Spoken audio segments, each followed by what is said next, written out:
The 70-200, the answer to all of your photography prayers. Portraits, sports, events, weddings, nature, wildlife, whatever it is that you need, this is a lens for you. What's up everybody, my name is Andrew and today I'm going to be talking about the 70-200. I would venture to say if I had to use one lens for the rest of time, I would be using this one. Regardless of what camera body you're using, find a 70-200 and you will not be disappointed. And yes, right now I'm specifically talking about the Canon versions, but I've also used the Tamrons, I've used the Sonys, I've used the Nikons. No matter what camera body you're using, get your hands on a 70-200. Now for my reviews, I typically take these lenses out, I give them a try, I let you guys know for the regular photographer if it's a lens that you should try out, if you should buy. I've almost exclusively been using this lens for all of my events, all of my weddings, all of my portraits, for as long as I've been doing photography. There's a reason they call this a workhorse of a lens. Let me ask you this, you ever see those magical photos where you just kind of peering in on this beautiful moment between maybe two people?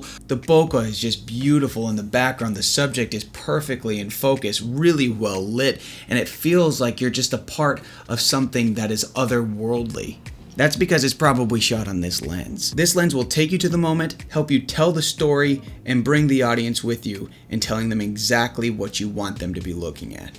And this lens isn't exclusive to photography either. Especially if you get the image stabilized version, this can be a fantastic video lens. You can use it for your B-roll, you can use it for your talking head portions of your videos, and it's also a fantastic interview lens if you're doing like a recording of a podcast or interviewing somebody for a documentary. Do you ever see those interviews where you just feel like you're a little bit out of the action, but at the same time you're really a part of what's going on in the conversation? It keeps you very removed from what's happening in the conversation, as if you're kind of just peering in and listening into what's happening in the moment. That's why so many people use this for their interviews.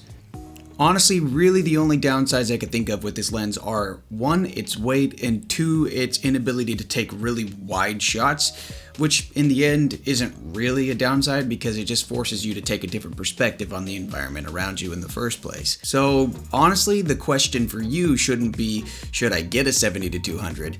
The question should be, which version should I get? For me, I like the f2.8 opposed to the f4. That extra stop just really opens things up and makes a magical looking photo. But it is double the weight, so if you're doing really long events and you don't want to hold up a really heavy lens all day long, maybe take a look at the f4. And you can also pick these up used somewhere for a pretty affordable price, so you don't have to get the newest, latest, greatest version of this to still get fantastic photos. And that's really it for today. I wanted to talk to you guys about how amazing this lens and how much I recommend you pick one up or go play with one or whatever. Thank you guys for stopping by. I appreciate you being here. If you like this video, let me know and tell me how much you love this lens in the comments. I appreciate it. Thanks guys, and we'll see you on the next one.